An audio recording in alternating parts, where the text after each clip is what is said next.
শাস্ত্রে বললেন নাহং তিস্তামি বৈকুণ্ঠ যোগিনাঙ্গি হৃদয়ে নচ মদ ভক্ত যত্র গায়ত্রী তত্র তিস্তামি হে নারদ। ভগবান বললেন আমি স্বর্গেও থাকি না, আমি মর্তেও থাকি না, আমি যোগীদের ঘরেও থাকি না। আমি কোথায় থাকি? যেখানে আমার বদ ভক্তরা দেহ মন যৌবন দিয়ে আমার কথা শ্রবণ করে, সেখানেই আমি রাধারানী সহ থাকি।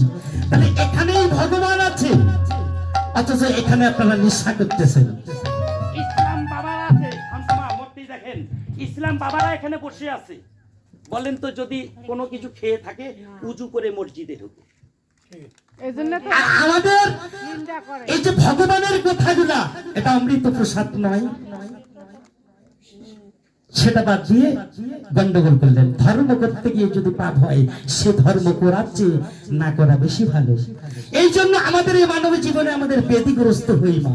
ব্যাধিগ্রস্ত বুঝেন? আমাদের পা ব্যথা, হাঁটু ব্যথা, চোখে দেখতে পাই না অল্প সময়ে। কেন? আমরা বেবিচারী কর্ম করে থাকি, এই জন্য আমাদের ব্যাধিগ্রস্ত হতে হয়।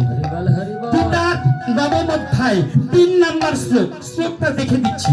গীতার নবম অধ্যায় 3 নম্বর শ্লোকটা দেখবেন।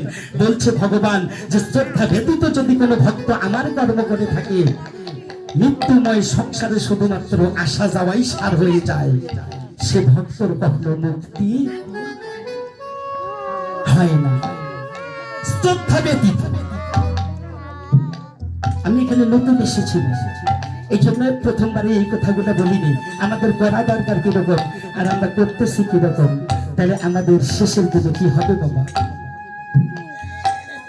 গীতায় 16 অধ্যায় 23 নম্বরের শ্লোকে বললেন, স্বাস্থ্যবিধি ত্যাগ করে যে ভক্ত আমার কর্ম করে, সে এহকালও সুখ নাই, পরকালও শান্তি নাই।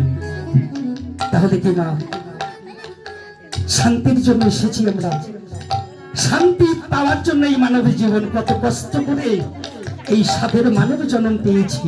এই সাধের মানব জন্ম আমাদের হেলায় হেলায় চলে যাচ্ছে মা, কিন্তু আমরা বুঝতে পারতেছি না। জয় নিতাই হরিবল, জয় নিতাই হরিবল।